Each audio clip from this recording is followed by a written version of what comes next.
Are your unconscious biases or the unconscious biases of your organization limiting your success on the war for talent?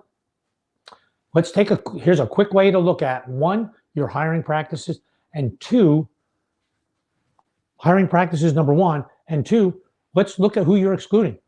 Welcome to Great Transition Strategies Monday Morning Stand-Up. 5 minutes to get your week off to a great start and potentially give you something to help make you a more effective leader. All right. 2 weeks ago, we talked about veterans, and we learned Bureau of Labor statistics. 9.8 million vacancies out there in the workforce today. For each of those vacancies, there's 0.3 of a person, which means think 10 million vacancies, 3 million people to fill them. Oh my goodness. All right. So what's that mean for you? You don't have a lot to select from. It's hard to find the right person. And the more detailed, the more challenging your position is, the more specific your position is, the harder it is. Conversely, if you're the one out there looking for a career change, looking to fit a position, guess what? They are looking for someone very specific. So you need to find your way into that organization. Okay, so unconscious biases, how are they affecting you getting the right talent you need? First, let's take a look at what are your hiring practices? In your hiring practice, I mean, where are you looking and how are you looking? So take a look at what do you have out there today? Where are you looking? And by that, I mean, are you looking at universities, colleges, undergrad, grad school? Where are you looking? What are the institutions you're looking at? Next, what platforms are you using? What are you using to go and get the workforce that you want? We're all using platforms, LinkedIn, Indeed, those kind of things. What are the platforms? And specifically, what are the algorithms that those platforms are using? And many times you told them, I want you to look for this demographic. I want you to look at this level of education, certification, level of experience.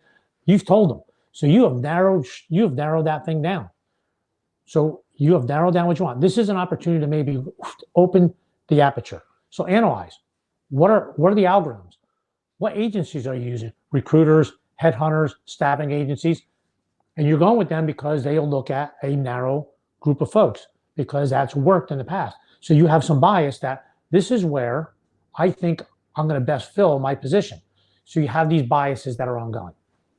Right. So now that's the where and the how. So analyze that and put it in a box. And it might be by position. It might be by a group of position. You might be able to look and see, oh, who am I after? When you put out an ad and you say, I am looking for someone with 5 to 10 years experience, this level of education, these certifications, and you're recruiting at grad schools, you have limited who you're looking at. You're not going to find me at a grad school at a university and be able to recruit me, but I might be a perfect fit for you. So you are limiting it. So now, once you have built that, here's what I'm looking at. Take a look at who are you excluding? What are the ages?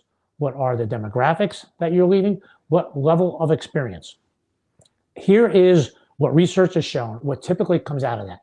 You're missing some minorities, you're missing some older workers, and by the way, you're going to find this interesting, that an older worker defined by the Equal Opportunity Commission is 40 years old.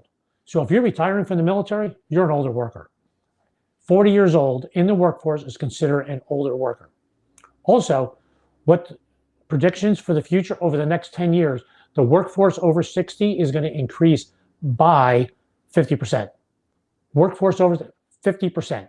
Okay, workforce over 60. So there's going to be a lot more older workers that are out there. So minorities, older workers, veterans, those with disabilities. So you might have really, once you do this, you might say, hey, I'm in pretty good shape. We're in very good shape. Or you might be limited to some folks. So what do you need to do to open your aperture so you can go and compete and get folks who can fill those positions where there is experience? Remember, when you say, hey, I only want college grads, I only want this level of experience, you've narrowed it down. There are a lot of folks out there and talented who might be able to fill your position.